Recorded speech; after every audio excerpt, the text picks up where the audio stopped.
Jesolo. Trambusto venerdì sera in piazza Aurora quando è scoppiata una lite violenta. Un 34enne marocchino sarebbe stato accoltellato all'altezza della spalla sinistra. La vittima ha collaborato con le forze dell'ordine per fare chiarezza sull'accaduto. Potrebbe infatti essere stato sorpreso alle spalle, oppure si è trattato di una banale lite.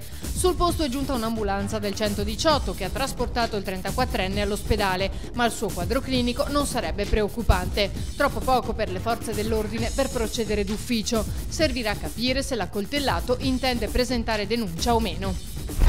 Caorle. Una bimba di 10 anni è stata soccorsa in acqua perché priva di sensi. Immediatamente sono entrati in azione gli addetti al salvataggio che l'hanno portata sulla battigia e hanno praticato le prime manovre rianimatorie. Poi è giunto anche l'elicottero del 118 che è atterrato direttamente sull'arenile. I medici hanno stabilizzato la bimba per portarla all'ospedale di Padova in codice rosso. Decisive le prossime ore.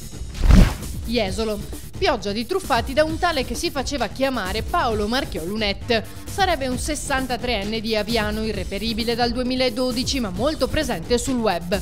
Solo tra venerdì e sabato sarebbero state 4 le denunce nei suoi confronti per aver affittato una casa vacanze su internet, intascato la caparra e sparire nel nulla. Una truffa orchestrata nei minimi dettagli, con tanto di numero di cellulare da chiamare in caso di difficoltà. I 4, dopo averlo contattato per chiedere informazioni, hanno versato una caparra di 300 euro, con saldo che sarebbe avvenuto una volta avute le chiavi, ma della casa nemmeno l'ombra. Da anni il nome Marchiò è noto alle forze dell'ordine, ma ancora non sono state in grado di rintracciarlo.